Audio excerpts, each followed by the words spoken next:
And so you were recruited at a very young age. How did they take you guys to bars in Scottsdale? Because I remember in your video you said that you guys took a bus that had like stripper poles on it. And then they took you out and got you drunk.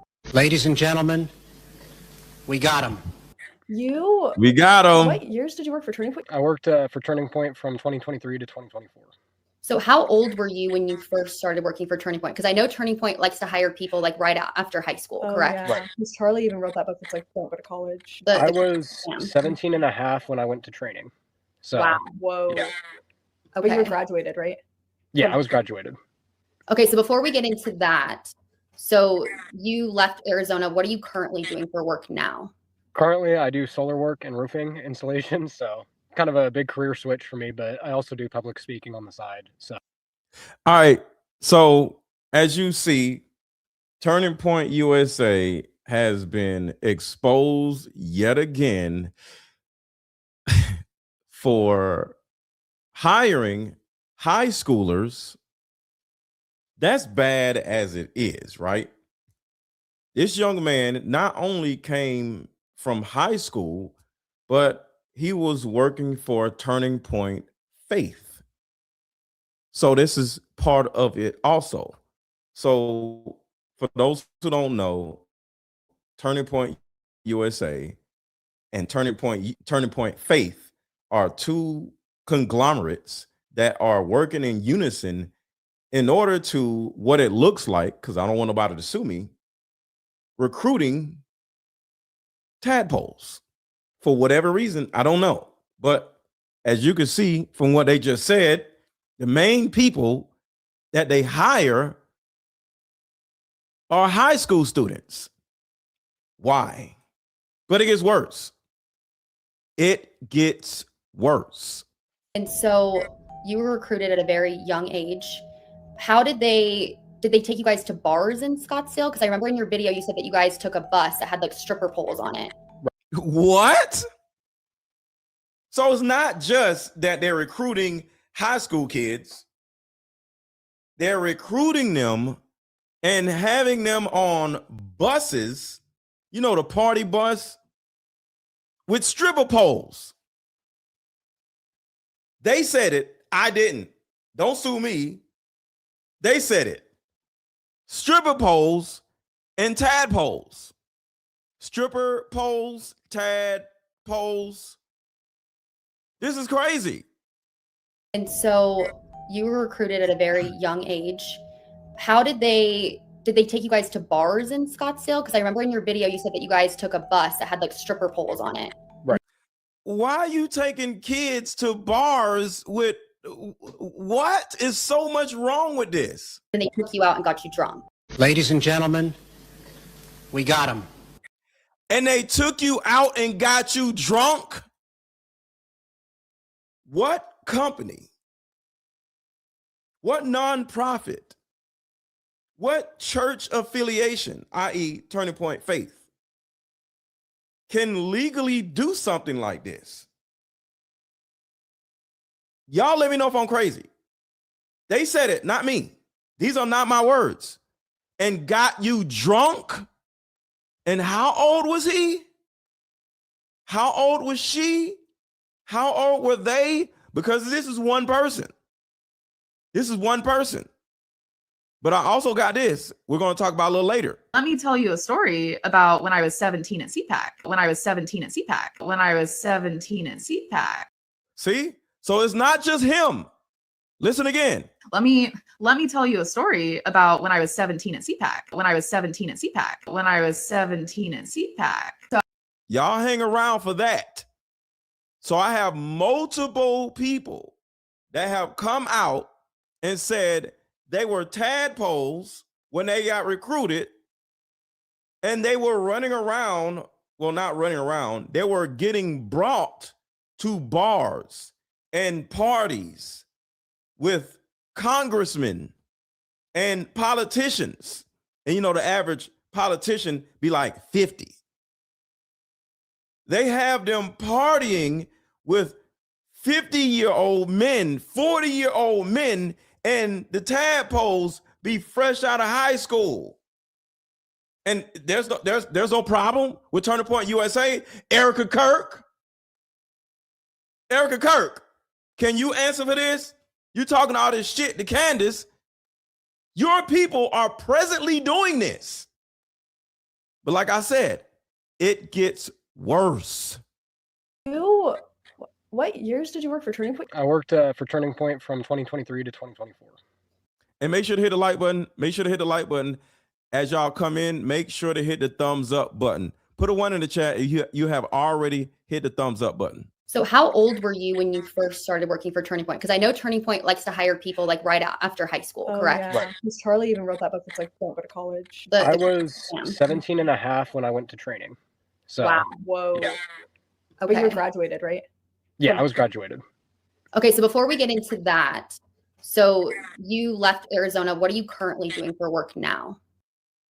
And it sounds like 17, for whatever reason, is the age that, I don't know, because this girl said the same thing right here. Let me tell you a story about when I was 17 at CPAC. When I was 17 at CPAC. When I was 17 at CPAC. So I don't know what goes on. And CPAC is hold on, let me see. Let me let y'all know what CPAC Let me tell you a story about when I was 17 at CPAC. When I was 17 at CPAC. When I was 17 at CPAC. So when I was 17, I had like never drank before. I wasn't a cool kid. I didn't go to parties. I was kind of awkward. And so I go to CPAC and I'm a high schooler. Turning Point brings all these like high school and college students. What? All these like high school and college students. Ladies and gentlemen, we got him. He said, Blake is my secret weapon. He's the smart.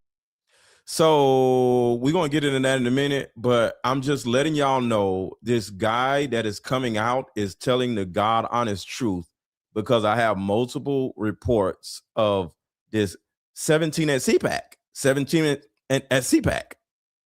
Yeah, I do solar work and roofing installation, so kind of a big career switch for me, but I also do public speaking on the side. So Okay. So you said you started working for Turning Point when you were 17 and a half. yes. And correct me if I'm wrong, but when you said you were first hired, right? People at Turning Point took you out. Correct. So let me give these young ladies credit. I wanted to put their channel in the description, but YouTube doesn't give people an @name if you don't have any subscribers. So you have to look them up on your own. They don't necessarily have an @name yet, but their channel is let's see, it's the Brandy and Billy Show. So their name is at the bottom right there.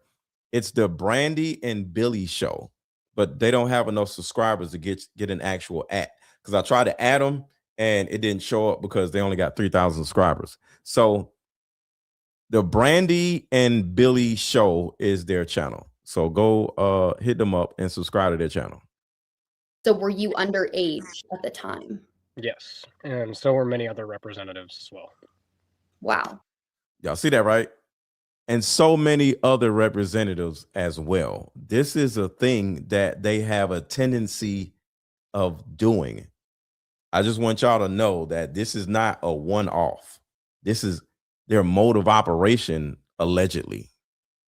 So you're saying that people from Turning Point USA took underage new hires out in Scottsdale on party buses and got them intoxicated? Correct. Bruh.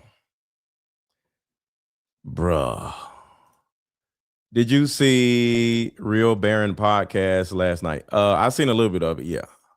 Wow. That doesn't really align with their values, does it? Not at all. It made no sense to me from the start, and I was completely taken aback from it. And so how did you get the opportunity to work at Turning Point? And like, did you apply? Did someone recruit you?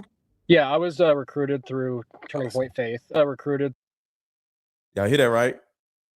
He was with Turning Point Faith already, which is a faith-based company, a faith-based nonprofit, where they talk about God and Jesus and all this other stuff, right? and they're taking tadpoles to bars and getting them drunk? A faith-based organization? What? So it's both, because he was with one and then went to the other. Intoxicated. Correct. This shit is Wow. crazy. That doesn't really align with their values, does it? Not at all. It made no sense to me from the start, and I was completely taken aback from it. And so how did you get the opportunity to work at Turning Point? And Yeah. like, did you apply? Did someone recruit you? Yeah, I was recruited through Turning Point Faith. Yeah, I was recruited through Turning Point Faith. I worked under Boomer Bennett. He was the manager for Turning Point Faith in the West for them. So I worked as a church coordinator at my local church, Destiny Christian Church. That's located here in Rockland. And I worked under them. So he was recruited from a church, from Destiny Rockland Church. He was recruited. So he was going to church, and Turning Point Faith recruited him just as a church goer. Hey, they probably had a little job fair in the church, but this is, or it seems like this is how they get the tadpoles. And this is why I do this. Like I keep telling y'all, this is not about Charlie Kirk for me. This is about the tadpoles. They're recruiting tadpoles when they go to church with their mama. And then they may go to the kid's mama and be like, hey, does your kid want a job? How old are they? Oh, my son is 16. My son is 17. You have a job for my kid? Yeah, we have a job. We're here and we do this, we do that, and da da da da. It's like, outreach or whatever they call it, right? Next thing you know, mom hands their tadpole over to these disgusting human beings. And next thing you know, they on party buses going to bars, getting drunk. What? Yes, it's a cult. This shit is crazy. And I just want to say this. This video is going to get demonetized because of the nature of these conversations. This video is going to get demonetized. I already know it, but this information has to come out. So because of that, if you would so kindly drop as many super chats and cash apps as you possibly can, because I ain't making no money off this video. And y'all probably don't care, but if y'all would like to support me in exposing these pieces of garbage, Turning Point USA, that is, make sure to contribute to the channel by Cash App. Cash App is scrolling across the bottom of the screen. Cash App is $AARON 1000, or either drop a super chat. If y'all want to, y'all don't have to, y'all can just enjoy the show, but I ain't making no money off of this because of the nature of this, but they have to be exposed. For about a year, and that's when I was kind of poached by Turning Point's main branch. They had a representative come in to the church and talk to me. They had a representative going to the church, y'all. They had a representative going to somebody's church looking for boys. Looking for boys. And say, hey, there's an open position at Turning Point. Like, I'm leaving the position. They said to come get you to apply for it. So, like, go send in your application. And yeah. Wow. Okay. And so you were recruited at a very young age.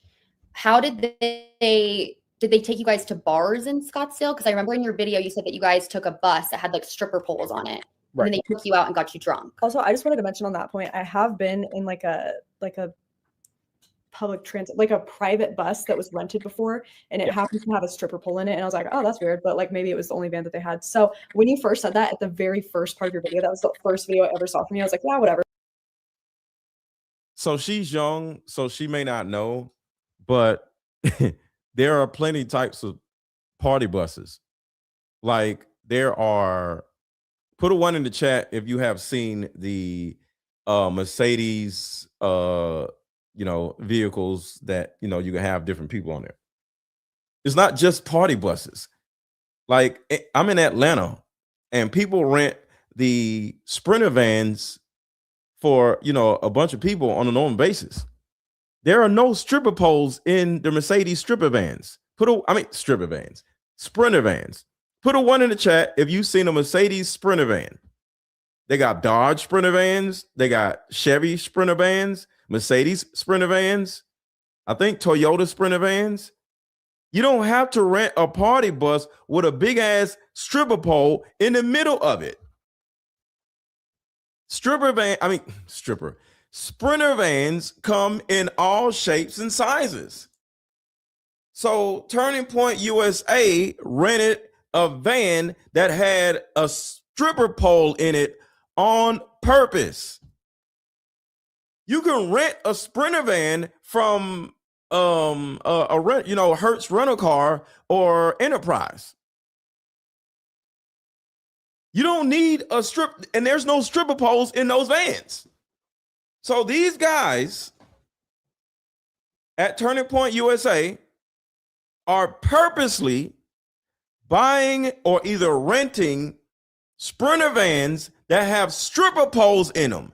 This is a purpose thing. They didn't do it by mistake, because there's plenty event planning situations where you can just rent a Sprinter van and just go live your life with no stripper pole in it.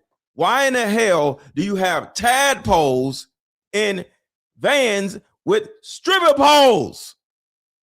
Erica Kirk. Like, I've been there. Right. Like, a lot of party buses have stripper poles in it, but like to have like a Party buses, yes. But why do you have a party bus instead of a normal bus or Sprinter van? Christian conservative company, conservative, though. That's where I was take like, underage kids that are 17 and that's what I also out in didn't know. Scottsdale. How did they get you to bars in Scottsdale if you were under 21? Yeah, so the first bar that they took us to, which was with all the administrators, so I'm talking all the higher ups besides Charlie. Obviously, he was not a part of this, but they all went, y'all. So this isn't an off thing where it's just like, yo, there's one unscrupulous member of Turning Point USA that is just like, ha ha ha ha, ha tadpoles. Nope, it's all of them. He said it, all of them. This is not a one-off. This is how they operate. This is all of them. And that's what I also out in didn't know. Scottsdale. How did they get you to bars in Scottsdale if you were under 21? yeah, so the first bar that they took us to, which was with all the administrators, so I'm talking all the higher ups besides Charlie. Obviously, he was not a part of this, but speaking of like the college, the person who ran the college department, the person who ran the high school department were there, and they took us. The person that ran the high school department is crazy. Why do you have a high school a damn department? Why? Why do you have a high school department? What the hell is this? I said a long time ago that they go to these high schools and they doing shit. I said this a long time ago, and y'all thought I was crazy. To a bar called Buffalo Chip in Arizona. Oh, I'm familiar with that's that. an 18 and up bar. Okay. Which is already kind of weird as it is. You know, it's a kind of unmoralistic for Christians to go to bars as it is. So it's kind of weird. And then the second day that we went out was with the senior representatives. Wait, the second day? The second day? So you go to a bar as a tadpole on a party bus, and you got a hangover like, oh, woo, last night was crazy. And they say, hey, you ready to go out again? Huh? We going out Friday night and Saturday night? What are these people doing? This is crazy. Partying for the Lord, getting drunk for the Lord. This is nuts. Multiple nights, y'all. It's Charlie, obviously, he was not a part of this. But speaking of like the college, the person who ran the college department, the person who ran the high school department were there, and they took us to a bar called Buffalo Chip in Arizona. Oh, I'm familiar with that's that. an 18 and up bar. Okay. Which is already kind of weird as it is. You know, it's a kind of unmoralistic for Christians to go to bars as it is. So it was kind of weird. And then the second day that we went out was with the senior representatives of Turning Point, and those people got us into the bars. The bouncers did not ID anyone because they knew these people that were taking us in and just trusted them, I guess. What? Yo, this is getting worse and worse and worse. They're not even trying, like the bar isn't even carding the tadpoles. So the bar is actually in on it. The bar knows exactly what they're doing.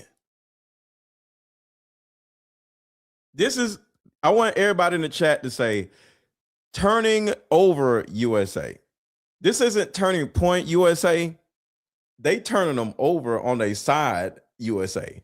Everybody say turning over USA. Because that's what this is. That's what this is. This is turning over USA and not Turning Point USA. Because this is crazy.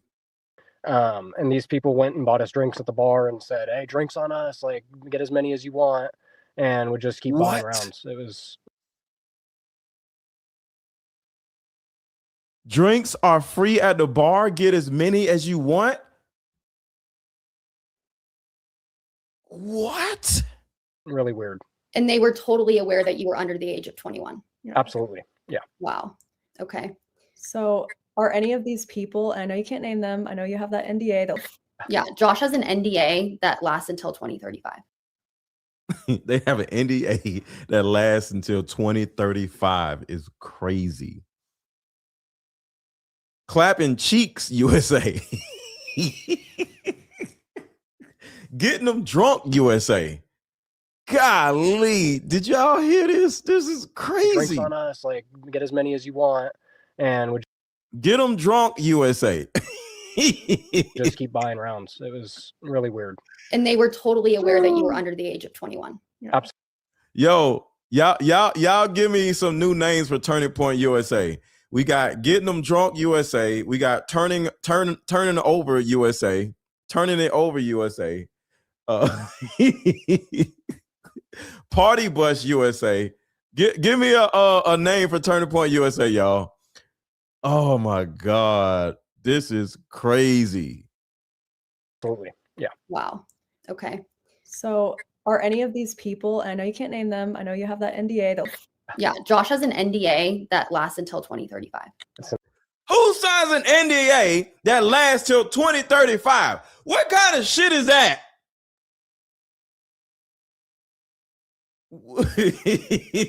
I'm reading. I'm reading the Turn 'em Gay USA is crazy.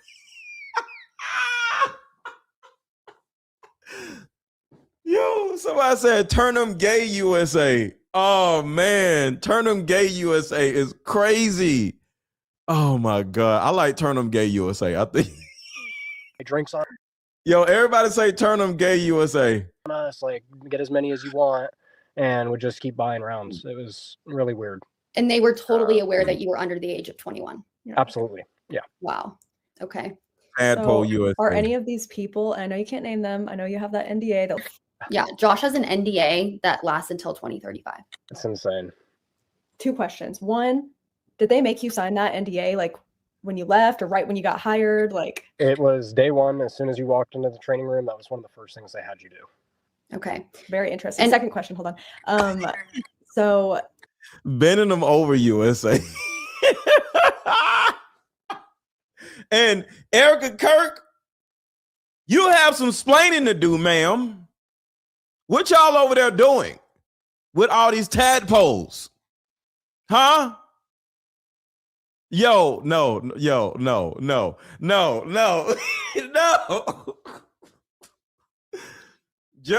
me just put the tip in, USA. Turning the tip, you.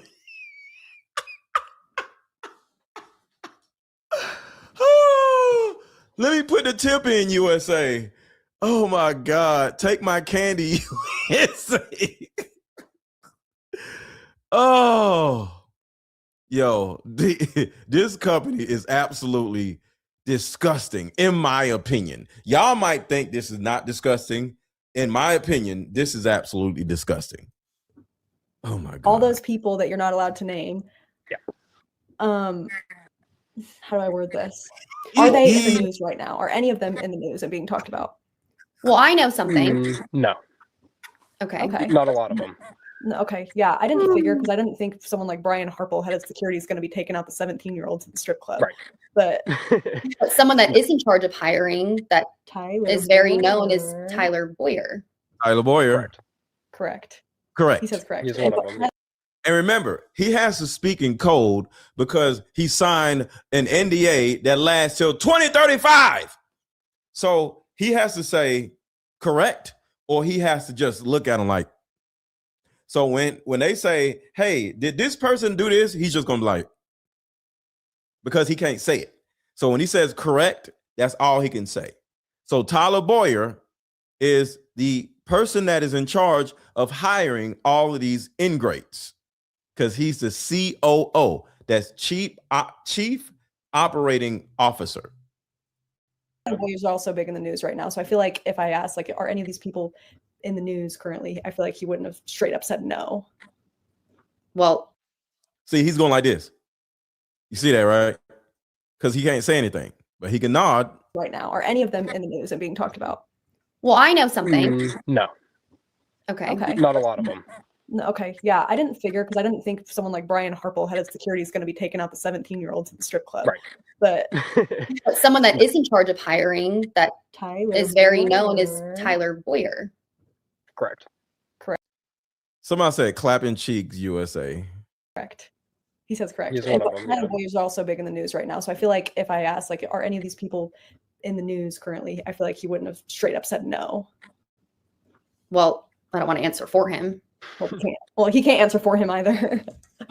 I would say that a lot of the people that were involved with the situation when I was there were not publicly brought out yet, and they probably won't be, more than likely. Everybody hit the like button. Everybody hit the like button. Everybody hit the like button. So consider to be a part of it. Mhm. You have named a few that we've talked about in private, and I will confirm that here. I just can't publicly say their names, as you know. Okay. Right. Are you able to say who interviewed you or who hired you for the positions? Oh, okay. Yeah. His name was Chris. I can't go into last names, but Everybody share this video with everybody that you know that is interested in this type of content. Forget that. Share this video with everybody you know that has teenage kids. Right now, put a 1 in the chat if you've already shared it, or either say shared already. Say the word shared if you shared this video to somebody. If you know somebody that has teenage kids, share this video with them, because these pieces of crap are still out there doing this. They're Turning Point USA, as well as Turning Point Faith, is still running at 100%. This man literally said he was in church with his mama, and Turning Point USA Faith came into the church looking for young boys. And they went to him and said, hey, this is what he said now, and say, hey, you want a job with Turning Point USA and Charlie Kirk? And he said, yeah. Share this video with everybody that you know in your family, friends, coworkers that has teenage kids. If they have high schoolers, share this video, y'all, because they're potentially in danger. Because they're literally going into churches, going into high schools, setting up like little tables, probably saying, hey, we're Turning Point USA. Where you want a job? And what is a high schooler going to do? They're going to be like, yeah, I want a job. Hell yeah, I want a job. This is how they're, in my opinion, because I don't want to get sued, they're running this tadpole traffic light stuff in the background. They're running tadpoles through traffic lights. Chris hired me. He was the college representative hire, and everyone went through him for the college department. So, yeah. Okay. And are you aware, or are you pretty certain that Charlie Kirk did not know that there were people that worked for him that were taking underage kids out drinking? Absolutely not. He had no idea about this. And I know about this because Charlie wasn't there for the first couple of days of training at all. He was actually on a trip doing, I think, an event. But he was not there when this was happening. And this. So Michelle says if they were underage, signing an NDA should be voided. Well, he answers that later on, and he said NDAs are binding for anybody that is 16 years old or older. He said that. So I don't know. And it might have something to do with the city you're in or the state laws or whatever. But according to him, if you're 16 or older, you have a binding NDA. This It is was actually bad. a pretty common occurrence where he wouldn't be there during training time. He normally had a lot of events in August, so he was never really there. Okay. Right. Hey, Josh, would you mind just turning the volume down on your phone by 1 really quick, or 2? Will you still be able to hear us in that case? Yeah. Perfect. Okay. Because I've seen some comments of people saying that it's a little echoey. Oh, cool. I can't hear it at all now. And what were your dates of employment? Just because I know there were people online that were saying, oh, did he even work for Turning Point? How can we verify that he works for Turning Point? Which you've sent us photos of you at Turning Point events working. And again, this is Brandy and Billy. This is their channel. I'm getting this video from Brandy and Billy. So go give them a subscribe. Brandy and Billy. It's the Brandy and Billy Show. That's the name of it. With people there, so we know, and other people have reported that it's verified that you worked there. But what were the specific dates that you worked, or the months and years that you worked for Turning Point? Yeah, so I was a contracted employee. I had a school year contract with them, so it was from August of 2023 to June of 2024. Okay. And wow, and you got to meet Charlie quite a few times within those years. What division of Turning Point were you involved with? Because there's Turning Point Action, and then there's Turning Point USA. What was your? I was part of Turning Point USA. I was a college representative for their Northwest Territory, so I covered the Sierra Territory. That's coverage of Northern California and Northern Nevada. So I covered every college campus in that area. Okay, so you were traveling quite a bit. Yes, a lot. Did you like it? It was a really awesome job. That's a lot. And like, what was like your day-to-day like activity? The average day, it was very chaotic, to be honest with you. Most days we're driving from Sacramento out to Chico, and then out to Tahoe from there, all in one day is a majority of the time. So it was pretty chaotic. Okay. Dang. And so like who were like the main people that you worked with that maybe are still there right now? Chris. Yeah. Chris is one of those people. Tyler is one of them as well.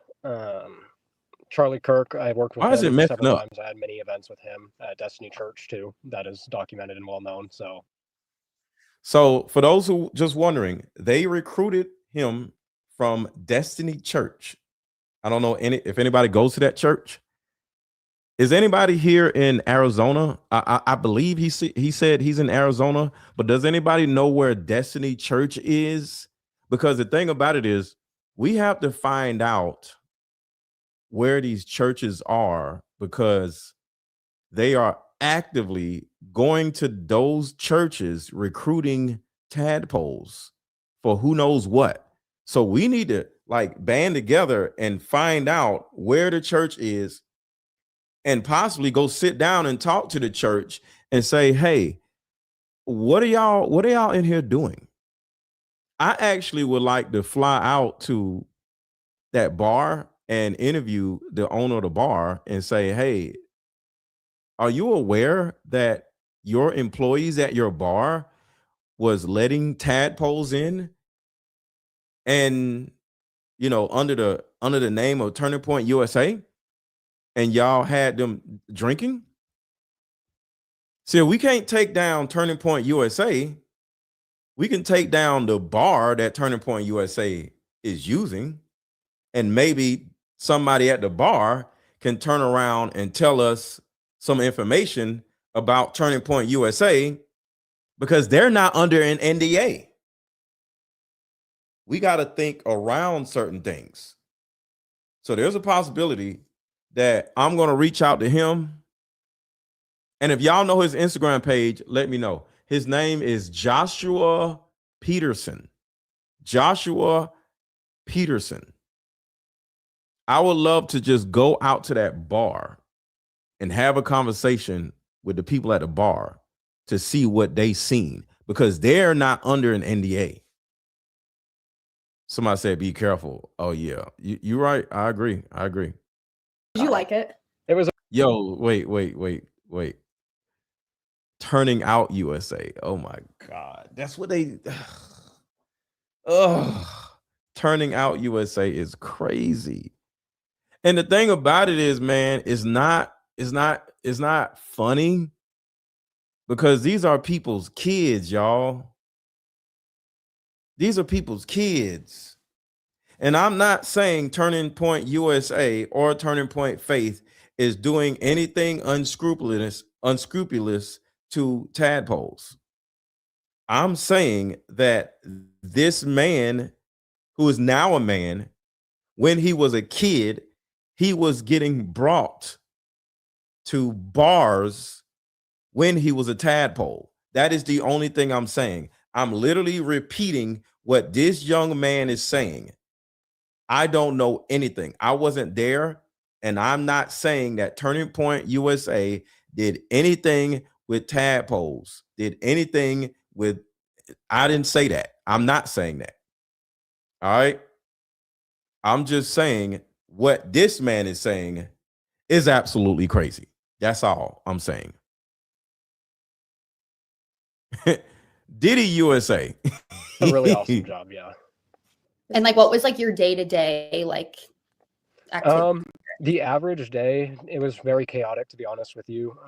Most days we're driving from Sacramento out to Chico, and then out to Tahoe from there, all in one day. So Sacramento to Chico and out to Tahoe, you know, do y'all know, are y'all aware of those places? Anybody live out there? Is a majority of the time, so it was pretty chaotic. Okay. Dang. And so like who were like the main people that you worked with that maybe are still there right now? Chris. Yeah. No, actually. Chris is one of those people. Tyler is one of them as well. Charlie Kirk, I worked with him several times. I had many events with him at Destiny Church too. That is documented and well known. So if anyone doesn't believe me, they can look at that. But a lot of the people that I did work with have left the company because of the same reasons that I have for leaving, surprisingly. Wow. But they are too afraid to speak out, sadly. And I've tried convincing them, but that just hasn't. Yeah. I can only imagine. So you've spoken to these people and you're like, hey, we should speak out about this. And they're like, no, I'm not going to do that. I'm afraid. Or right. I have a text message that I can send you guys after the live to, from one of them that said, I'm afraid for my life if I speak. And are you not? They're afraid for their life. So right there are many people that are now adults that were tadpoles when they worked for Turning Point USA that are telling him that they are literally afraid for their lives. So if Turning Point USA was just this innocent, nice, respectable company, why would so many people literally be afraid of possibly dying if they come forward? That's not normal. They're afraid that if they come forward, they will die. Turning Point Faith, a faith-based nonprofit, and they're afraid of getting murked if they come forward? They're literally afraid for their lives, just like Charlie Kirk was, just like Candace Owens is. Why is a Christian organization making people fearful of dying? And they said this, not me. That maybe are still there right now. Chris. Yeah. See? actually. Chris is one of those people. Tyler is one of them as well. Charlie Kirk, I worked with him several times. I had many events with him at Destiny Church too. That is documented and well known. So if anyone doesn't believe me, they can look at that. But a lot of the people that I did work with have left the company because of the same reasons that I have for leaving. And listen to why they're not coming forward, y'all. I'm not making this up. Listen right here. And everybody make sure to hit the thumbs up button. Everybody hit the thumbs up button. Can y'all hit the thumbs up button, please? Some of y'all have, so I appreciate y'all. But everybody take a second and hit the thumbs up button. Can we get a thumb? Can we get the likes up? Hit the thumbs up button, please, please, please. Surprisingly, but they are too afraid to speak out, sadly. And I've tried convincing them, but that just hasn't. Yeah. I can Now watch this. He convinced them to speak out, but watch this. only imagine. So you've spoken to these people and you're like, hey, we should speak out about this. And they're like, no, I'm not going to do that. I'm afraid. Or Right. Watch this. I have a text message that I can send you guys after the live to from one of them that said, I'm afraid for my life if I'm afraid for my life. And are you not? they're afraid for their life if they speak out against Turning Point. What the hell? Charlie Kirk was, unalived. Turning Point USA is saying they had nothing to do with the unaliving of Charlie Kirk. Cool. No problem. I'm not saying that they did it. But there is some entity or some feeling from people that work at Turning Point or used to work at Turning Point that is telling them that if they come forward, they will die like Charlie Kirk. Why would they feel like this? There's something going on at Turning Point USA that we are slowly uncovering. Hit the like button, hit the like button, hit the like button, hit the like button. Correct. I'm just verifying what he's saying, just so everyone is hearing that. Were you not afraid? Like, how long did you contemplate? Because you posted this video, like, what, 10 days ago now? Or Yeah. at least that's when I saw it. And this is, 2 months after it happened. And also, follow-up question to that, how long did it take you to realize? Because I went through your Instagram and I saw like your past stories that you posted about when Charlie was first assassinated. And it didn't seem like you were too skeptical up until maybe recently. Right. At first, I would say I wasn't too skeptical. I just thought, as anyone else would, it was just a crazy left lunatic that went and shot Charlie because of what he did and his views. But then I started thinking a little deeper about it, and I'm like, you got to realize who Charlie was and what he did and the impact that he made in the United States. He led the biggest youth conservative organization in history. Absolutely. And he is In history. Yeah, in history. solely the reason that Trump won the last election too, and that is well seen in the numbers. Yep. And with that, I want y'all to think about this though. You turn around and get a president elected, and then you turn around and wake up dead. What? Just like he said,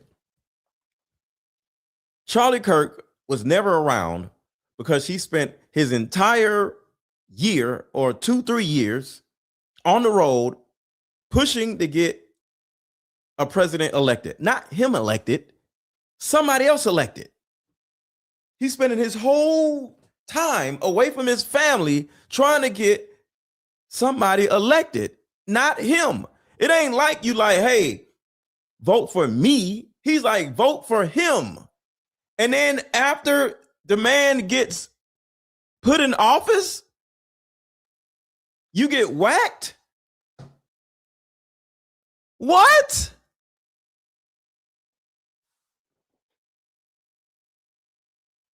Bruh. That man devoted his whole life to getting that man elected. And the second he got elected, he dead. Golly. Being said, that kind of led me on to believe, okay, maybe there was some foreign influence in what happened to him, or maybe there was some motive from inside. And I started watching Candace Owens' videos more and more because she had the same thought process as me. And the thing that I've been telling everyone that I've talked to about this is questions don't hurt anybody. And I wonder why everyone is going after Candace Owens so hard and calling her such a conspiracy theorist and a psycho just for simply asking questions. Mm-hmm. And that simply is what made me start digging deeper into everything and truly discovering what I did. Mm-hmm. Yeah, it's called the Streisand effect. Yeah, because she's just going, none of this adds up.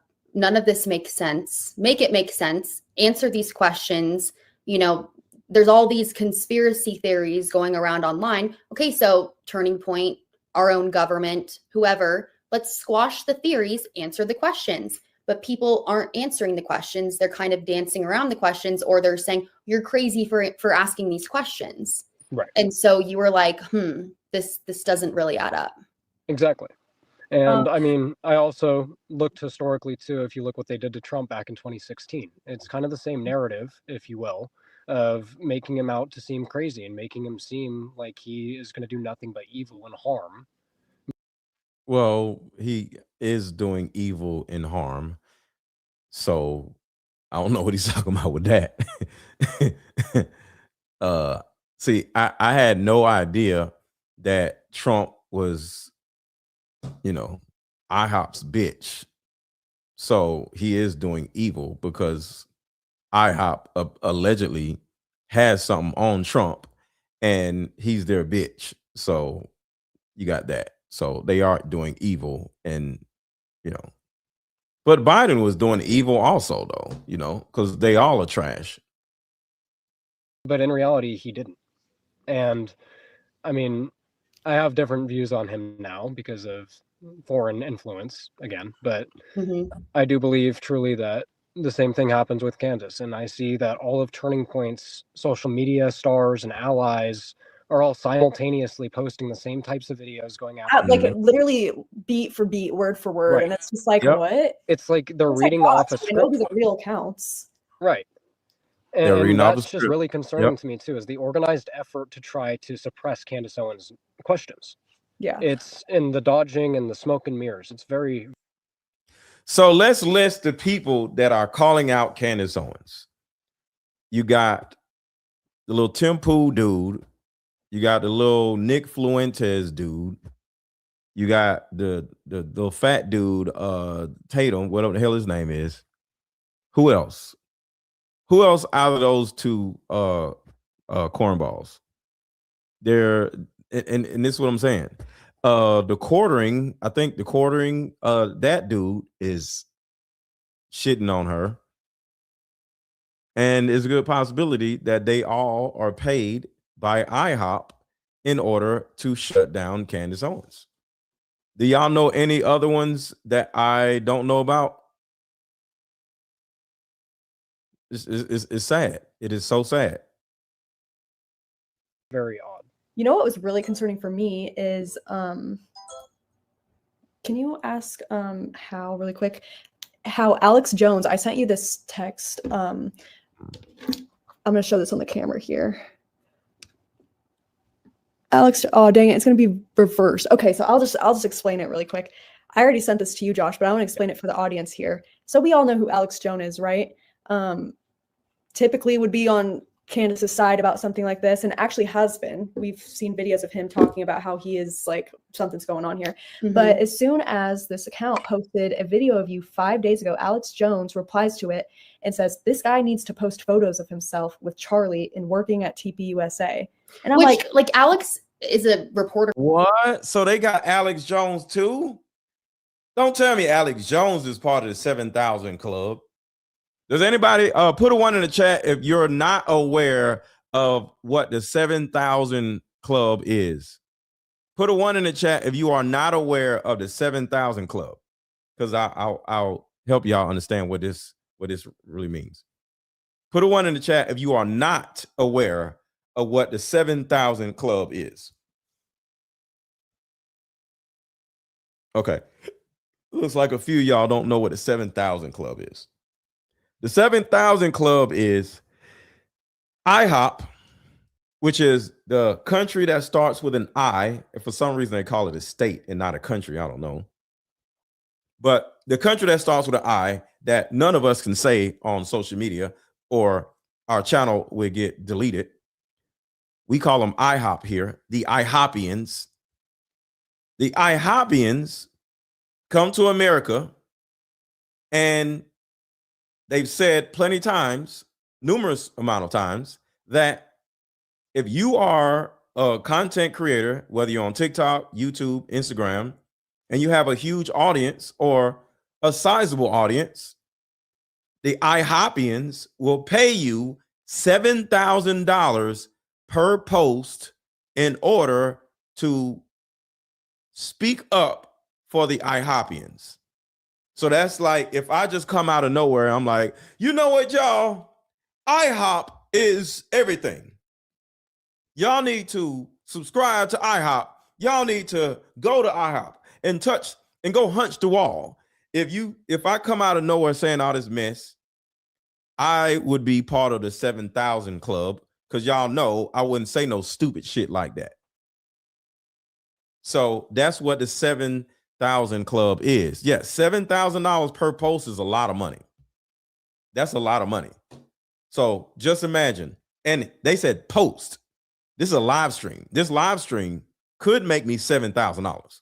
So I don't make $7,000 per live stream, but I can make $7,000 per live stream, depending on how many views it gets, right?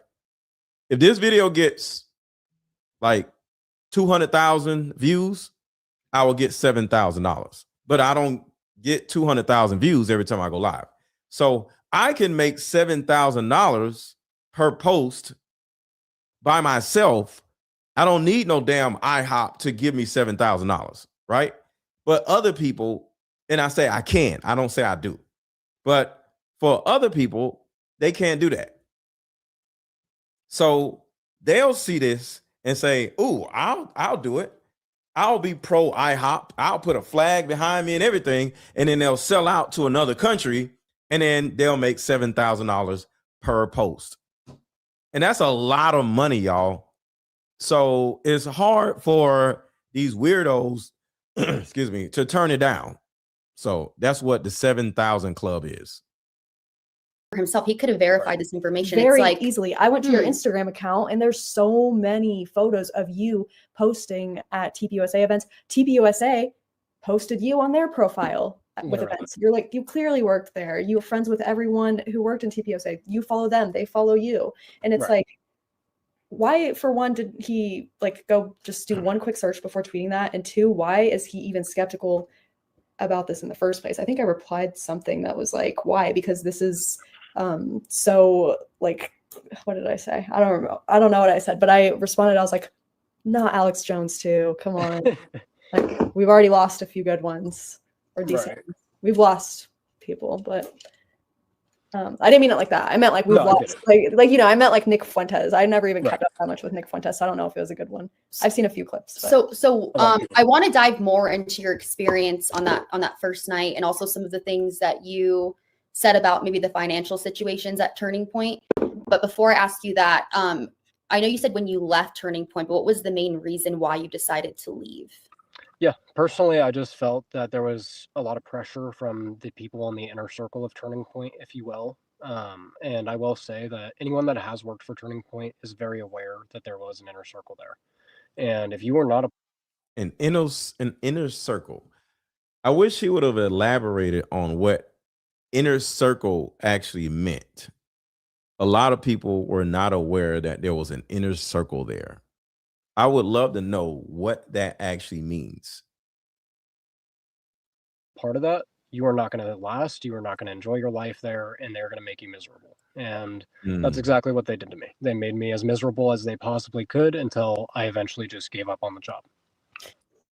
And what does that How? inner circle mean? And like, what were they doing or conspiring that you didn't want to be a part of? Yeah, it was just kind of Oh, okay. So they did ask. Good.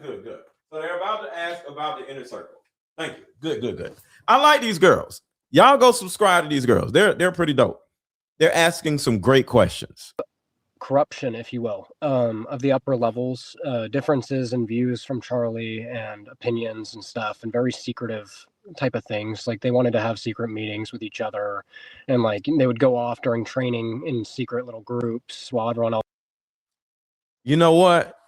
I want to play a video that will actually help y'all understand what this actually looks like. And I'm not saying this is this, but this is somewhat almost identical to this right here. Give me a second. Where is the video? I posted this a long time ago, and this is literally what that is. All right, so I'm gonna let the video run until I find a video. Was watching the presentations and stuff, and it was like a little secret fan club almost. Like you get to sneak off and go do your own thing for a little bit, and I never bought into it. I just didn't think of it as a good thing. I thought it was really weird and peculiar that would be going on, and let alone no one questioned it. So were you invited to these secret groups? Yes. And you were told certain things about them, but you were kind of just like not interested. So why don't you go more into what you talked about in one of your videos that was removed, where you were approached at one of those bar events by people at Turning Point, and I'll let you describe for yourself what you said about them, what country they affiliated with. Content for 5 years. You guys remember when all those fine? Okay, so I want to show y'all this due to the fact that he brought up this secret group and how they go off in rooms, and it's like you're invited in this room, and you're like, if you want to go into this room to talk about certain secret things, you have to be invited. So this reminds me of this. So watch this. This is going to blow your mind right here. This story is the reason I stopped making content for 5 years. You guys remember when all those Vine stars and skit Instagrammers moved to LA in like 2015-ish? So, and remember, this is somewhat the same recruitment strategy.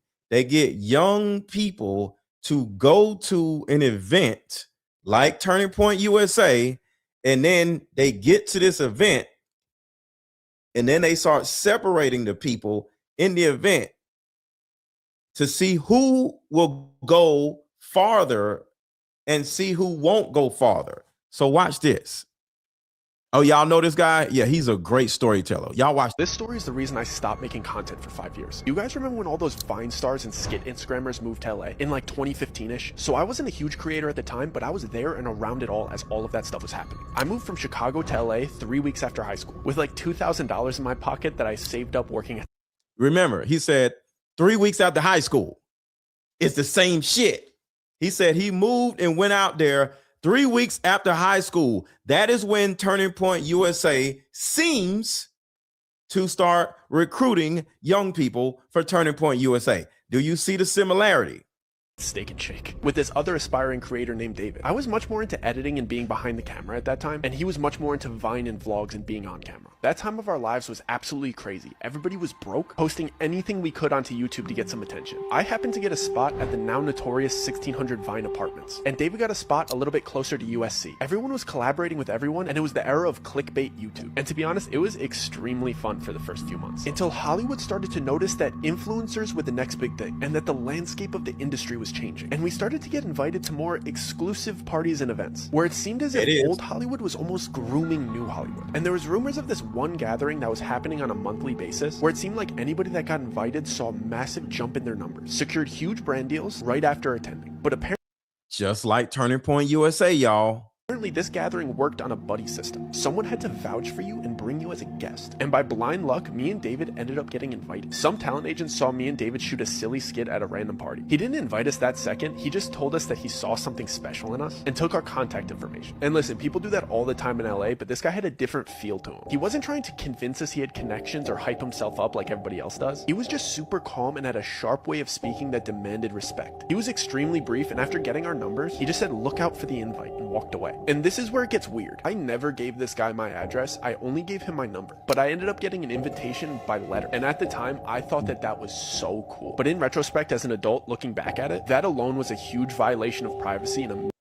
Everybody right now, share this video because young people are in danger. And I'm not just saying that just to get clicks or views. Young people are in danger. Send this video to anybody that you know that has school age, teenage kids, because there are certain entities that are literally recruiting people that are in high school or people who just left high school to be a part of these weird ass cults. This guy right here is literally describing exactly what the other guy was describing that was going on with Turning Point USA and Turning Point Faith. He was recruited just like this guy was recruited. major red flag. Share this video. Hit share it in the chat. Drop share it and say share it in the chat once you share the video.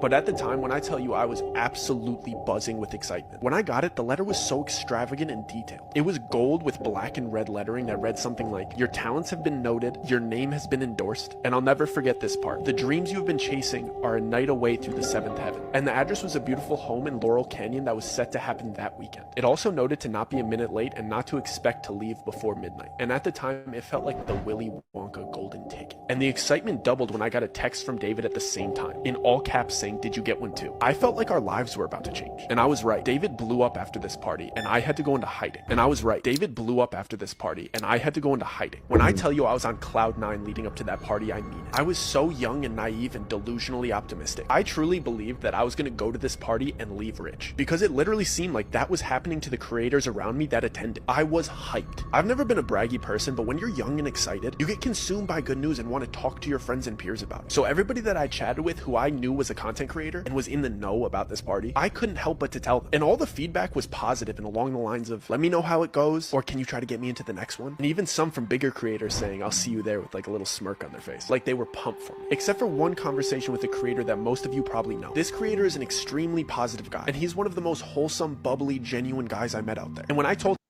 And I just want to make sure, do y'all want to see what's about to happen next? That's one.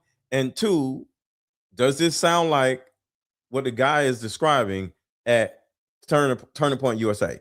So say yes or no, because if no, we'll go back to the other video. I just think this is very similar and a lot of people have not seen this. So if you want to keep listening to this story and you want to see what happens, say yes. But if you want me to go back to the other thing, say no.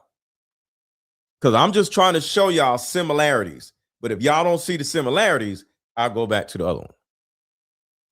him the good news, he looked at me like I told him a tsunami was headed towards the building. The usual joy that this man brought to every conversation turned into real fear and concern, and he made me leave the lobby and come up to his apartment before explaining anything to me. Like he was scared that somebody was going to overhear our conversation. When we got up to his apartment, he was just pacing, like he had no idea how to start this conversation. But when he finally spoke up, all he said was, "Listen, Doug, I know you're excited, but I'm begging you, please do not go. That man is not who you think he is." He was being so frantic, and I could see tears welling up in this guy's eyes. But I was young, and I thought that I knew everything. I didn't even think the talent agent that sent us the invite was important. I was interested in the connections, and I didn't really care if the talent agent was shady or if his intention was to sign me to a bad deal. I thought I'd just say no to any bad contract that he tried to send me, but still get to reap all the benefits of the party. So I tried to pry a little bit and ask follow-up questions, but all he gave me was, "I have a friend who went, and he hasn't been the same since he didn't cooperate. I don't know what he saw or what they did to him, but Doug, I do not want to see that His butt wasn't the same since he happen happened to you. I felt like our lives were about to change. And I was right. David blew up after this party, and I had to go into hiding. When I tell you I was on cloud 9 leading up to that party, I mean it. I was so young and naive and delusionally optimistic. I truly believed that I was going to go to this party and leave rich, because it literally seemed like that was happening to the creators around me that attended. I was hyped. I've never been a braggy person, but when you're young and excited, you get consumed by good news and want to talk to your friends and peers about it. So everybody that I chatted with who I knew was a content creator and was in the know about this party, I couldn't help but to tell them. And all the feedback was positive and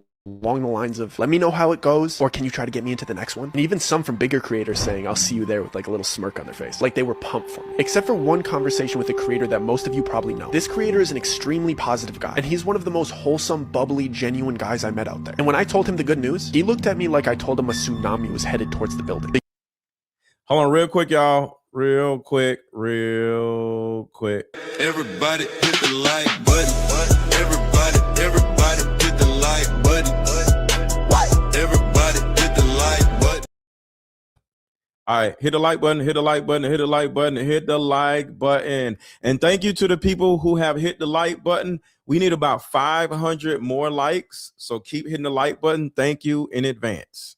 The usual joy that this man brought to every conversation turned into real fear and concern, and he made me leave the lobby and come up to his apartment before explaining anything to me. Like he was scared that somebody was going to overhear our conversation. When we got up to his apartment, he was just pacing, like he had no idea how to start this conversation. But when he finally spoke up, all he said was, listen, Doug, I know you're excited, but I'm begging you, please do not go. That man is not who you think he is. He was being so That was Tyler Boyer. frantic, and I could see tears welling up in this guy's eyes. But I was young and I thought that I knew everything. I didn't even think the talent agent that sent us the invite was important. I was interested in the connections, and I didn't really care if the talent agent was shady or if his intention was to sign me to a bad deal. I thought I'd just say no to any bad contract that he tried to send me, but still get to reap all the benefits of the party. So I tried to pry a little bit and ask follow-up questions, but all he gave me was, I have a friend who went and he hasn't been the same since he didn't cooperate. I don't know what he saw or what they did to him, but Doug, I do not want to see that happen to you. I don't know what he saw or what they did to him, but Doug, I do not want to see that happen to you. I start reassuring him that they won't make me do anything that I don't want to do. I don't even drink, let alone take any party favors. So peer pressure isn't much of an issue for me. I make up a lie to get out.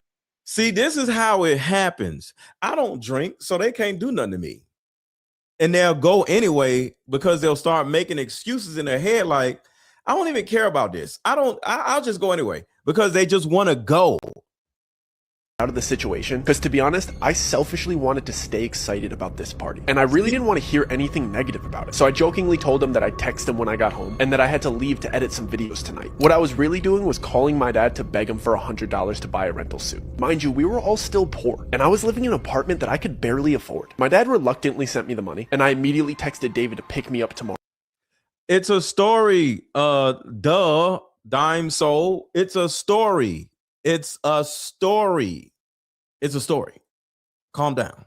At 5 p.m. so we could both get our suits before the party and grab food before we head to the party at 11. When David picked me up the next day, he was so excited and in such a great mood that I had to hide my concerns from him, at least while we were shopping for the rental suits. I had to manufacture excitement because David always has his camera out, and I wouldn't just be spoiling the mood, I would be ruining the content that he was trying to record. So I went along with it throughout the shopping process. Our plan was to drop his car off at my apartment, walk to the In-N-Out Burger on Sunset Boulevard, eat, and then change into our suits in the bathroom and hop into the Uber, so we didn't smell like burgers. When we finally sat down to eat, I took that opportunity to bring up the warning that my friend gave me the day before in his apartment. I told him everything that he said to me and how scared he looked when he said it, And like I said, I'm just showing y'all the similarities between this guy's story and the other guy's story.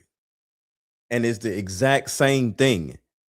And the other guy is literally explaining his interactions and experiences with Turning Point USA. So it's somewhat the same thing. I was feeling a little bit worried about going to this party. David cut me off before I even got to finish my sentence and firmly said we're going, and then went on a rant about how my friend is a jealous clout chaser and that he's just salty that his content isn't good enough and would never be invited to something like this. He said it in a half serious, half joking tone like he always does when he wants to get his way. Then he finished off by guilting me and saying, Doug, don't ruin this opportunity for us. Please just get through this party for me. I'd never heard anybody talk about my friend that way, but I'd known David for so much longer, so I trusted his judgment. So I nodded my head and called the Uber. We changed in the bathrooms and hopped into the Uber, and David starts recording again, so I have to pretend to be excited again. But once we got off the side streets and started driving up Laurel Canyon, I started getting anxious and internally panicking. If you're not familiar with Laurel Canyon, it's filled with beautiful homes, but at night it's extremely dark and borderline freaky, especially when you consider all the history with the Manson murders in that area. Part of me feels like we're dropping ourselves off into a setup, but once we arrive, all of my worries get washed away. We pull into the driveway and this house is beautiful and extravagant, and everyone waiting in line to walk in is smiling and laughing and friendly, so I get excited again. At the door, they take our phones and have us sign an NDA, which isn't uncommon in house parties like this in LA, and they give us a mask and a name tag with funny aliases. My mask looked like a bear and David's looked like a bird. My alias was Stardust, which David got a crack out of, and his was Banshee. We enter. Somebody said Pound Town, USA. Turning Point USA is Pound Town, USA. That is crazy. Pound Town, USA is crazy. What you could call like the lobby of the house, and as we're walking in, the apparent host of the party starts giving a speech. This man is very eccentric and outspoken, and he's got the cadence of a late night show host, and I spot the agent that invited us standing right behind him. The speech was basically just encouraging everybody to have fun and explaining the itinerary of the night. Apparently this was a themed room party, and all of the guests were instructed to move to the next room whenever the grandfather clock chimed. He wrapped. And that's kind of like what the guy said right here, y'all. I'm gonna keep going with this. I just want to show y'all right here. Thing for a little bit, and I never bought into it. I just didn't think of it as a good thing. I thought it was really weird and peculiar that I'm gonna go back to the other video. I just want to show y'all would something. be going on, and let alone no one questioned it. So were you invited to these secret groups? Yes. And you were told certain things about them, but you were kind of just like not interested. So why don't you go more into what you talked about in one of your videos that was removed, where you were approached at one of those bar events by people at Turning Point, and I'll let you describe for yourself what you said about them, what country they affiliate. Y'all see what I'm saying? Let me back up. Well, of the upper levels, differences in views from Charlie See the upper levels. and opinions and stuff, and very secretive type of things. Like they wanted to have secret meetings with each other, and like they would go off during training in secret little groups while everyone else was, watching the presentations and stuff. Y'all see what I'm saying? That's exactly what I'm saying right there. So let's go back to the other video. Is getting invited. You all are a part of this thing, but then they start separating this group from this group in different rooms. And explaining the itinerary of the night. Apparently this was a themed room party, and all of the guests were instructed to move to the next room whenever the grandfather clock chimed. He wrapped up his speech with some cheeky joke, and then one line that still irks me to this day. He said, "Have fun now. Our descent starts at midnight." I tried to give David the eyes that I didn't like where this party was going. This type of behavior from people that I saw as adults made me extremely uncomfortable. The moment the host wrapped up his speech, a couple of workers came out of the doorway. They were holding a couple sets of long poles. All of a sudden music started playing and everybody seemed like they knew what was going on. So I just went along with it. So I guess these parties start off with a big game of limbo. It's funny seeing people dressed so nicely playing a silly child's game, but it's even weirder seeing A-list celebrities being so excited to play. Because everybody had masks on, but when somebody that you grew up watching in movies walks by you with a quarter of their face covered, you still know it's them. I was amazed with how inviting and willing to introduce themselves these people were. I was expecting at least an undertone of uppityness in there, but it seemed like everybody was involving everybody in conversation, and they were frequently introducing themselves to me with their alias, of course. The only thing weird about it was something that I didn't notice until the third person did it. When they shook my hand, they pressed their thumb into the soft part between my thumb and my pointer finger, and I only recognized the pattern because the third guy gave me a big smile and said, "This must be your first time here." In retrospect, this should have alarmed me, but it seemed like they got friendlier when they realized that it was my first time here, so I didn't really think anything of it. But before I got to ask any follow-up questions about this odd handshake, the first grandfather clock chime went off, and everybody excitedly rushed into the second room. When I finally got in there, I was taken aback by the dramatic decor change. Everything in this room was different shades of blue. The music was romantic and all the furniture was cabana beds and love seats. I stood there for a second trying to realize what was different, but I couldn't put my finger on it until some girl walked by and caressed my shoulder in a really flirty manner. The decor changed, but the way everybody was acting was drastically different. Before, everybody seemed to be outgoing and inviting and friendly, but the second they stepped foot into this room, they became touchy, flirty, and suggestive. I was only 19 at the time, so this type of behavior from people that I saw as adults made me extremely uncomfortable. especially when I saw that the cabana beds had curtains that you could close for privacy. And I realized that these people weren't just being suggestive, they meant it. I tried to give David the eyes that I didn't like where this party was going, but he seemed to be really enjoying the female attention, so I was on my own. I basically stayed in perpetual motion and walked laps until the next chime went off, so I didn't have to sit next to anybody for too long and let them get too comfortable. The clock finally went off and everybody rushed to the next room immediately. The weirdest part was the people that were in the private sections didn't even bother redressing except for the mask. I was in no rush to get to the next room, but I could see into it over the crowd of everybody's head. The walls were bright orange, but the smells that were wafting in from that room were amazing. And when I finally got in there, it was like the Hogwarts feast. It was table after table of the most delicious spreads I've ever seen. There was Somebody said, what's the name of this cult? Turning Point USA. full tables for seafood, full tables for meats, full tables of sushi, and an entire wall of spirits. I almost started enjoying myself again, until I saw the way these people were treating this food. They were disrespectful. See, the difference right here is they're in a mansion, and Turning Point USA, they're in a bar. That's really the main difference between these two. Biting chunks out of delicious prime rib roasts. They were just shoving copious amounts of high-grade sashimi into their mouths and eating caviar like it was cereal. The way that they were just grabbing with their hands and just spitting out things that they didn't like onto the floor ruined my appetite. At this point, I wanted nothing to do with these people. So I went up to the only familiar face in the room. The agent that invited me was the only other person not eating. So I approached him and lifted up my mask, so he'd recognize me considering we'd only met one time. Before I even got out my greeting or got my mask halfway off my face, he abruptly pressed my mask back into place and sharply said, "Mask stay on till the 6th room." He did it in a way that seemed like I was embarrassing him for not knowing the rules. So to ease the tension, I jokingly replied, "So we're only halfway there, huh?" He didn't laugh or make eye contact. He just dismissively replied, "I encourage you to engage in the festivities. A slow drip is better than a flood." He started to walk towards the door as the clock chimed for the next room, like he knew it was about to go off. I didn't like that interaction at all. He's the one that invited me here, and he seemed to have no interest in talking to me. I just kept going over what he said the entire time while we were in the next room. This room was yellow and basically just a casino. I wanted to talk to David privately and let him know that I wanted to leave, but he seemed to just be caught up in the momentum of the party. Plus, there was a roulette table in the room, and David's freakishly good at roulette. So at this point, the winning streak that he's building is the center point of the party. I can't fully focus on what the agent said to me because I have to pretend to be excited about David's winning streak in a fake casino where you're not actually winning money. And like clockwork, the chime goes off. The entire party starts rushing to the next room again, and the vibe changes dramatically. I'm the last person to walk into the bright red room. This room didn't seem to have a specific activity like the others. It was just empty and bright red, and everybody was whispering to each other. For a split second, I thought it might be a big game of telephone or something silly like that, but as I started walking through and brushing shoulders with these people and hearing what they were saying to each other, I started questioning everything. The same people that I saw laughing and celebrating and eating together were whispering the most heinous, offensive comments directly to each other. I mean things that you wouldn't even say behind your friend's back, they were saying it to their face. I'm talking friendship-ending secrets and personal opinions about each other laced with envy and jealousy. I hurried to a quiet corner because I was sick of hearing everybody's dirty laundry after walking. Yes, 1000%. Each room correlates a different sin. Yes.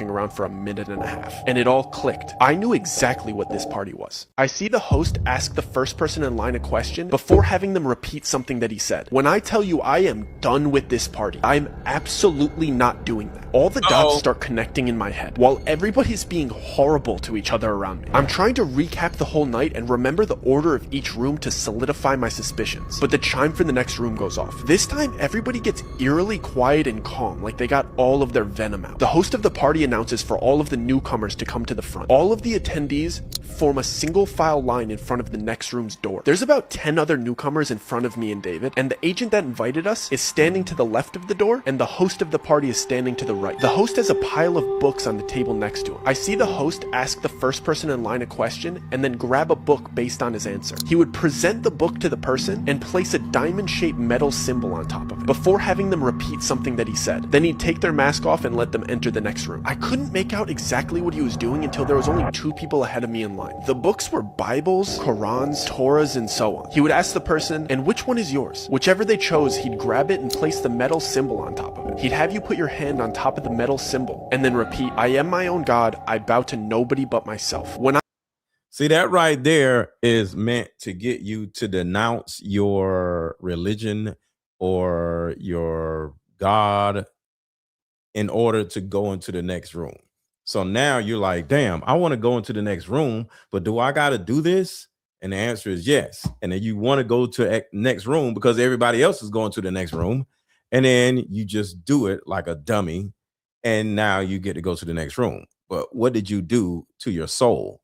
That is, or this is when you give up your soul.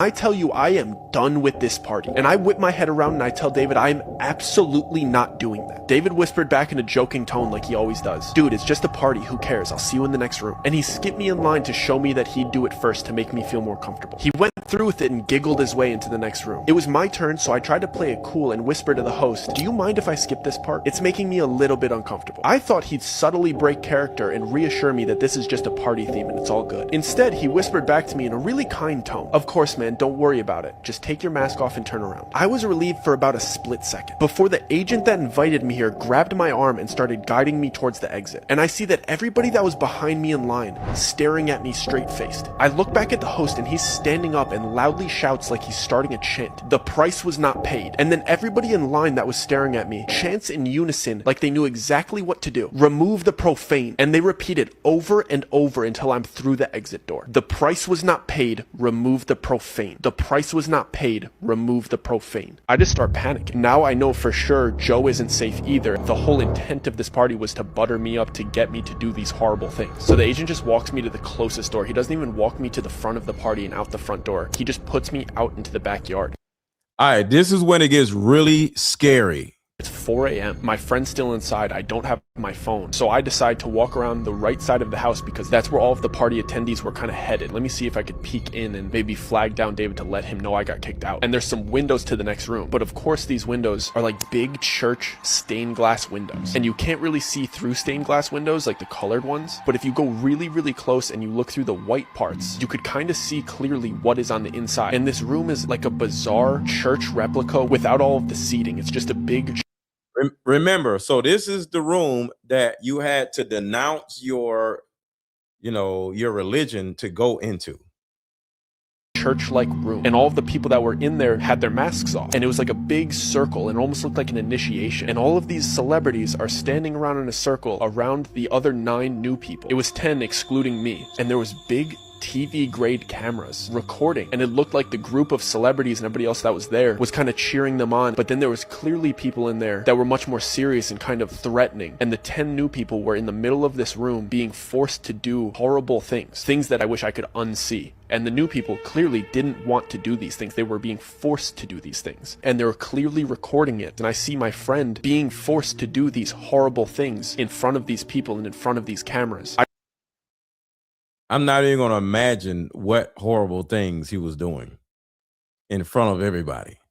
I just start panicking. I don't know what to do. So in my head, I'm like, I just need to get out of here. So I start speed walking to the front of the house, and I'm thinking I need to get out of this gate. There's only one street. We're on Laurel Canyon, so it's either I go left and start running towards Studio City, or I go right and start running towards West Hollywood. I'm not about to go knock on other people's doors. I'm just trying to get back to like civilization, and I'm trying to remember if we're closer to Studio City or if we're closer to West Hollywood. I don't even know. As I get to the front of the house, one of the employees is standing there, and he's standing in front of a car, and he has my phone. I'm not sure if he knows that I just saw everything, so I'm kind of standing there deer in headlights, but he just politely goes, here's your phone and here's your ride. Don't worry, the driver will take you home. So I take my phone and I sit in the car, and I'm trying to gauge to see if this driver has any malicious intent, but he doesn't seem to. And within the first 3 minutes, I know that they don't think I saw anything. They were just getting my stuff prepared and my car prepared to take me home, because they're under the impression that I didn't see anything too bad, and I got kicked out before any horrible things started happening to people inside of this party. So I get in the car and I'm checking my phone. My phone was fully charged when I got here, so I don't know what they did, but my phone won't turn on. I have to sit through this 30-minute car ride. One of my best friends is back at this party getting mistreated and recorded doing horrible things, and I can't tell anybody. So I get through this 30-minute horrible suspense-filled car ride thinking about all of the people that were so nice to me inside of this party, and the whole intent of this party was to butter me up to get me to do these horrible things. And when I finally get back to my apartment, I run upstairs, I plug my phone into the charger, and the first texts that come through are from my friend Joe, and I completely forgot that my friend Joe was coming to visit me. He was coming on a little mini vacation and I was going to play tour guide and show him around the city. So now I'm thinking I only have like 4.5 hours to sleep before I have to go pick up my friend from the airport, and I still don't know if my other friend is okay. So I'm blowing up David's phone because he's still at this party, but I set a timer so I get to the airport to pick up my other friend. So I barely get any sleep. I drive to LAX to go pick up Joe, and I drive him back to my apartment, and when I'm coming back into my apartment, David's in the lobby and he's talking to some other big creators, like bouncing video ideas. It's like 9:30, 10 a.m. at this point, so everybody's just kind of having coffee by the cafe and chatting. I tell Joe to go upstairs to my apartment and drop off his luggage, and I go ask David if I could talk to him really quick. I'm clearly very distressed and he's being very jokey with me, and he doesn't seem like anything bad happened, and he's just kind of making fun of me for getting kicked out of the party. I'm just letting him talk for a little bit, and I finally tell him I was looking in through the next window. I saw what they made him do, and I was just asking him if he's okay. And the second I said that, he immediately switched on me, and he started damn near cussing me out and saying friendship ending things, and his eyes turned from happy and giddy to filled with almost fear and a little bit of betrayal. When he stormed off, he pulled out his phone and he was calling somebody as if he was like reporting something back to them. I immediately start freaking out. I assume that he's telling them that I saw what they did, and now I have my friend upstairs who thinks he's just on vacation when I just saw hyper successful rich people doing unspeakable acts, and they have all the resources to come after me. They know where I live, and David isn't even on my side because the dirt that they have on him now. I have to pretend that everything's okay to Joe because he flew all the way out here for a vacation, and I don't even really know how bad the situation is. I don't even know how to tell him about everything that happened the night before. And I promised Joe that we were going to go to Runyon Canyon this morning, so he goes and changes into hiking gear, and I drive him over to Runyon Canyon. We do the hike for a few hours, and when we come back and I check my mail, there's another letter from these people, and I take it to the bathroom because I don't even want Joe to see it, and it's a screenshot of the surveillance footage of me looking in through the window and a little handwritten note, just a reminder of the worst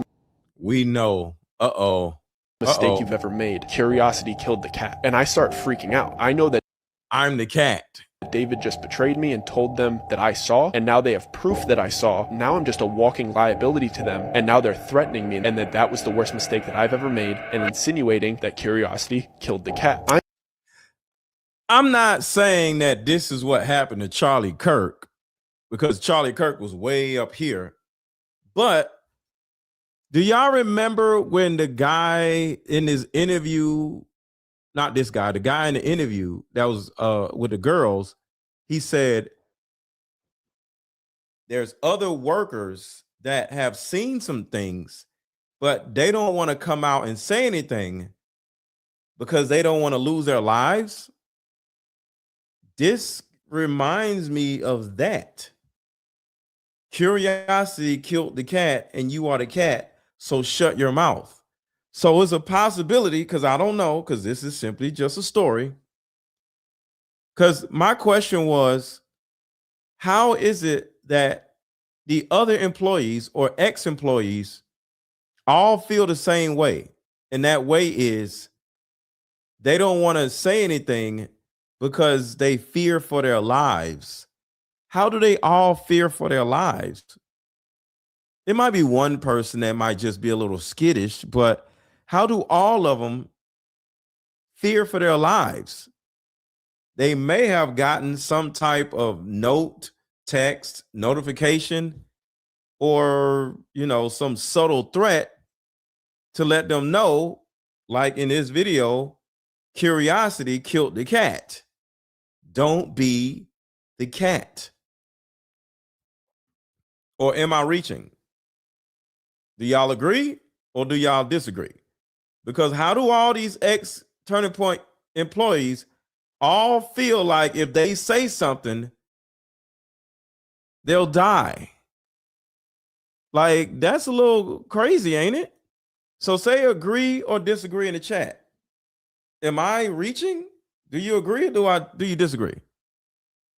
And chatting. I tell Joe to go upstairs to my apartment and drop off his luggage, and I go ask David if I could talk to him really quick. I'm clearly very distressed, and he's being very jokey with me, and he doesn't seem like anything bad happened, and he's just kind of making fun of me for getting kicked out of the party. I'm just letting him talk for a little bit, and I finally tell him I was looking in through the next window. I saw what they made him do, and I was just asking him if he's okay. And the second I said that, he immediately switched on me, and he started damn near cussing me out and saying friendship ending things, and his eyes turned from happy and giddy to filled with almost fear and a little bit of betrayal. When he stormed off, he pulled out his phone and he was calling somebody as if he was like reporting something back to them. I immediately start freaking out. I assume that he's telling me that I saw what they did. And now I have my friend upstairs who thinks he's just on vacation when I just saw hyper successful, rich people doing unspeakable acts, and they have all of the resources to come after me. They know where I live, and David isn't even on my side because the dirt that they have on him now. I have to pretend that everything's okay to Joe because he flew all the way out here for a vacation, and I don't even really know how bad the situation is. I don't even know how to tell him about everything that happened the night before. And I promised Joe that we were going to go to Runyon Canyon this morning, so he goes and changes into hiking gear, and I drive him over to Runyon Canyon. We do the hike for a few hours, and when we come back and I check my mail, there's another letter from these people, and I take it to the bathroom because I don't even want Joe to see it, and it's a screenshot of the surveillance footage of me looking in through the window and a little handwritten note, just a reminder of the worst mistake you've ever made. Curiosity killed the cat. And I start freaking out. I know that David just betrayed me and told them that I saw, and now they have proof that I saw. Now I'm just a walking liability to them, and now they're threatening me and that was the worst mistake that I've ever made and insinuating that curiosity killed the cat. I'm the cat, but it's still not enough to tell Joe about what happened. So I just go on with this charade and I'm just playing tourist, bringing my friend around the city. And the first day, nothing happened. And to this day, I firmly believe that the only reason they didn't do anything to me is because Joe was there with me that whole week, and he had just finished the police academy, and he was officially a police officer. So I think me being with him is the only thing that kept me safe, because they weren't willing to do anything to a police officer. And I knew for sure they were keeping an eye on me the next day because Joe asked me the night before if I had half and half for our coffees the next morning, and I didn't have any half and half, and he just jokingly said, "Who has coffee and doesn't have half and half?"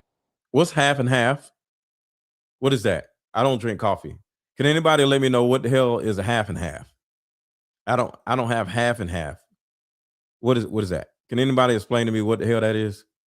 Half and half. I don't drink coffee. What is a half and half? What is that? Half what? Told them that I saw, and now they have proof that I saw. Now I'm just a walking liability to them, and now they're threatening me and that was the worst mistake that I've ever made and insinuating that curiosity killed the cat. I'm the cat, but it's still not enough to tell Oh, okay. Half cream and half milk. Okay. Joe about what happened. So I just go on with this charade and I'm just playing tourist, bringing my friend around the city. And the first day, nothing happened. And to this day, I firmly believe that the only reason they didn't do anything to me is because Joe was there with me that whole week, and he had just finished the police academy, and he was officially a police officer. So I think me being with him is the only thing that kept me safe, because they weren't willing to do anything to a police officer. And I knew for sure they were keeping an eye on me the next day because Joe asked me the night before if I had half and half for our coffees the next morning, and I didn't have any half and half, and he just jokingly said, "Who has coffee and doesn't have half and half?" Somebody said bots just entered the chat. So Stephanie, put a hand emoji in the chat if you are how many moderators do I have in here? How many moderators do I have in here? Put a hand emoji in the chat if you're a moderator. Somebody said bots just entered the chat. Be careful.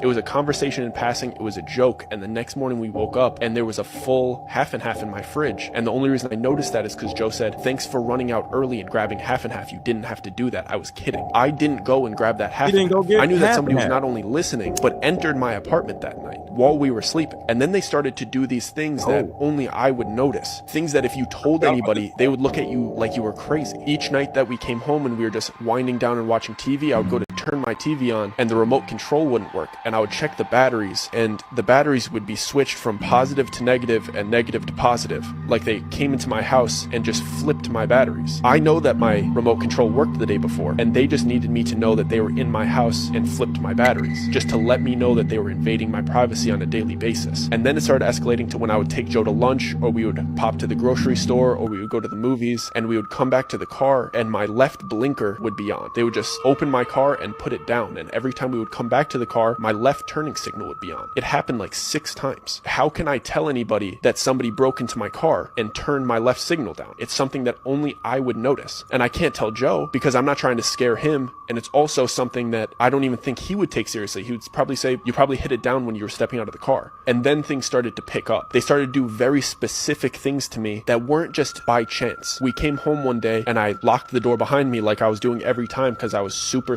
paranoid. My apartment door lock just locked swiftly. swiftly. My apartment door lock doesn't lock swiftly. I would have to like press into it and jiggle it and force it to lock. And it's been like that since I moved in. And it had this sharp little nub on the front that I would feel with my thumb every single day. And one of the days we came home and it just smoothly locked and the nub wasn't there. So they were letting me know that I can't even lock them out. But how do I tell anybody that they're doing this to me? Because they would just say the apartment was probably aware of it and changed it. And I still wasn't able to tell Joe because I would think that he would come to the same conclusion. But then what would y'all do if y'all was in this situation?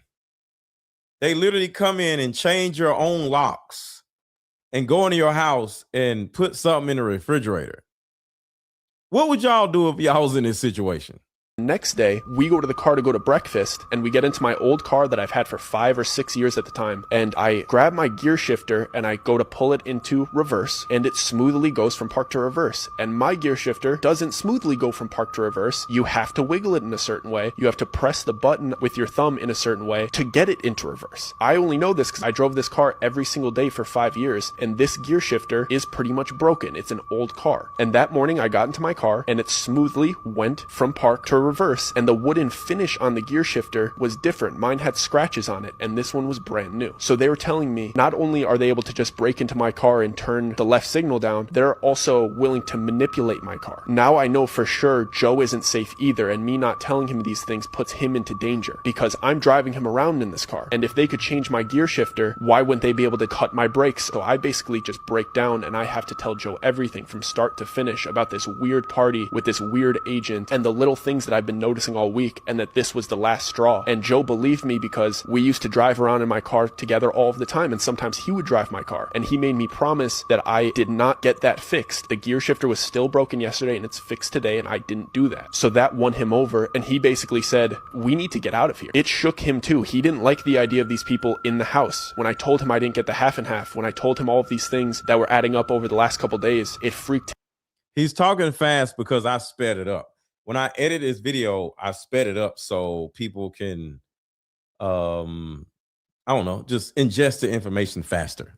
Him out, and he's like, bro, we got to go back to your apartment, we got to get your stuff, we got to get you out of here. Then my entire world is shattering. I moved out here and all of these things were going great for me, and I had a place and I had friends, and I didn't want to leave. Maybe the stuff will die out, I'll be able to work with other people, it's going to be okay. I don't want to just leave my apartment, leave all my stuff. But Joe insisted that we went back to my apartment to grab his stuff and mine and then go stay at a motel before he leaves the next day. And when we got to my apartment, David was in the lobby with other creators by the cafe again, and I went up to him. I didn't really have any idea about what I was going to say to him. All he did was hand me a coffee, ignore everything that I said, and walk away. But then when I looked at the coffee, it had a little napkin wrapped around it. I saw that something was written in Sharpie on the napkin. It said, "I'm so sorry. You have to leave tomorrow with him. Otherwise, it's me and you." And I went upstairs and I packed a couple backpacks and I left LA the next morning with my friend, and I never went back.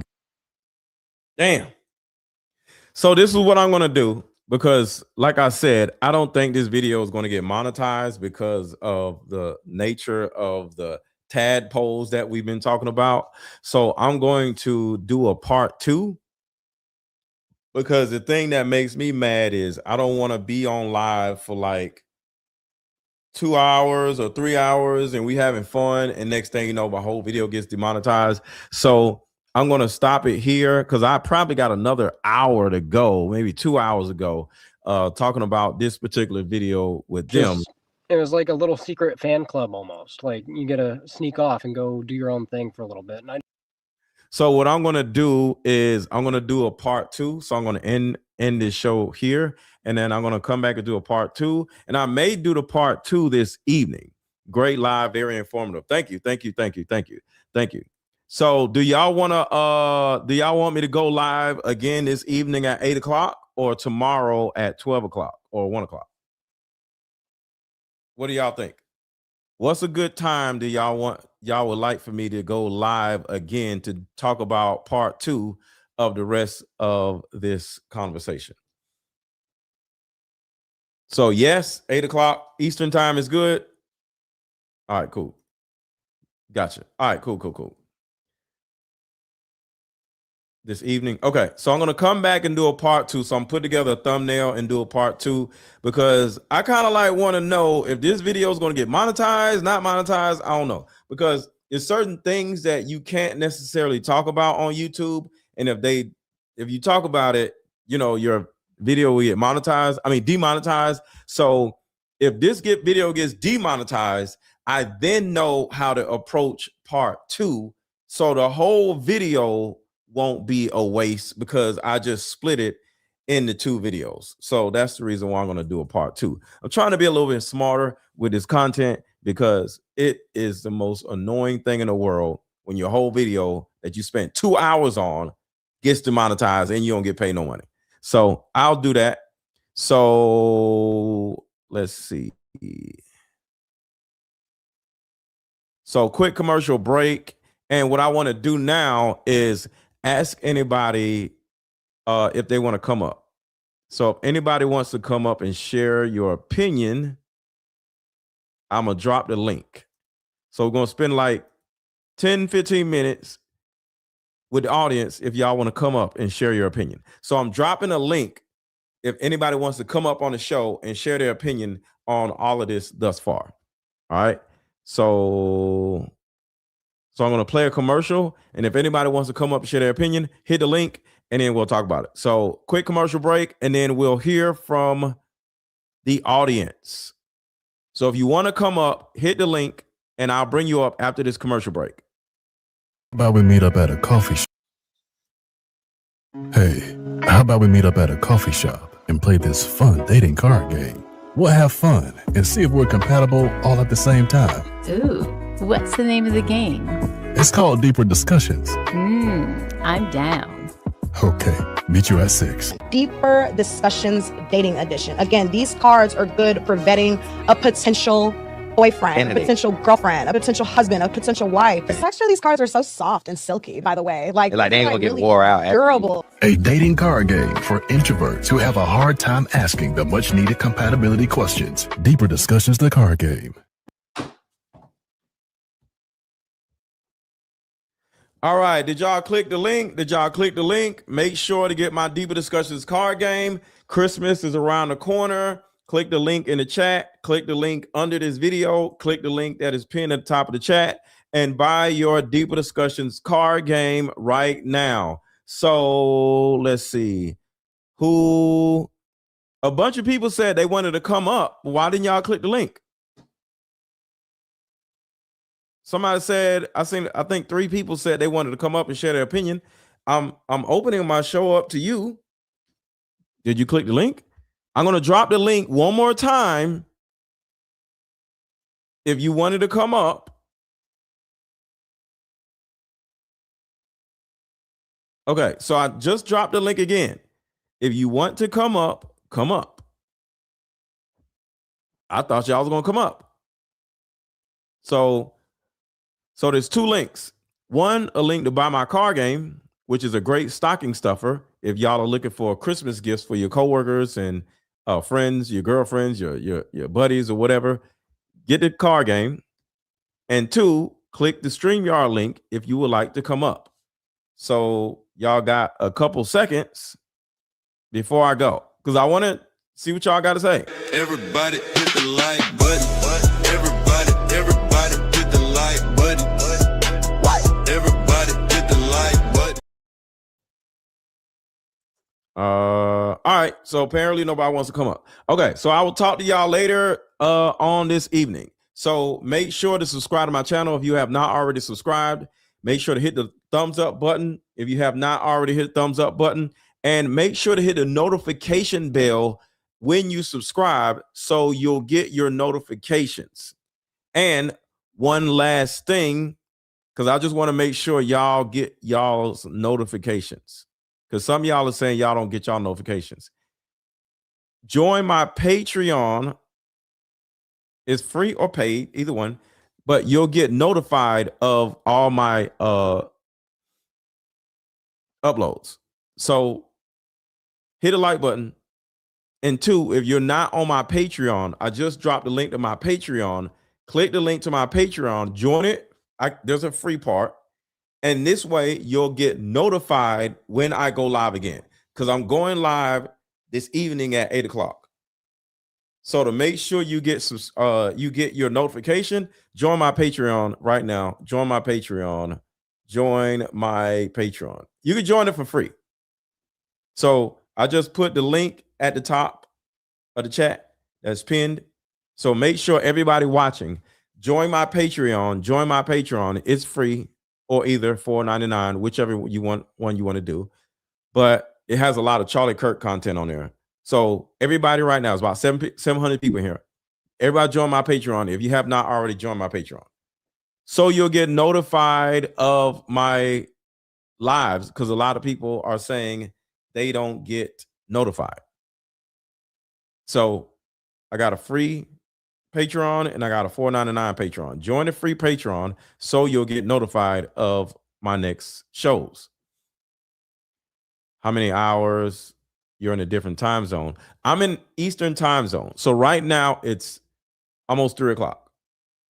All right. So I'm in the Eastern time zone. So it will be 8 o'clock Eastern time this evening.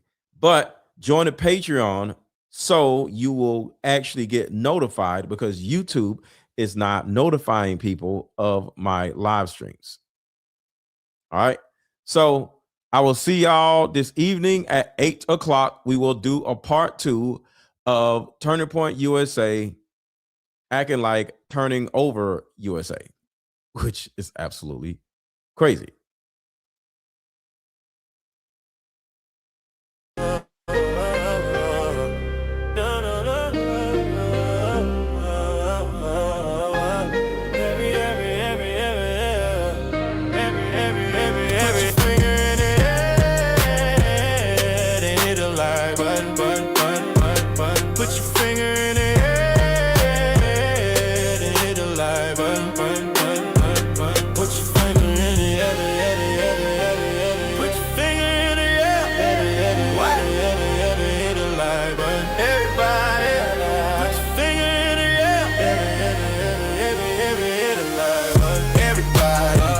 Hit the light,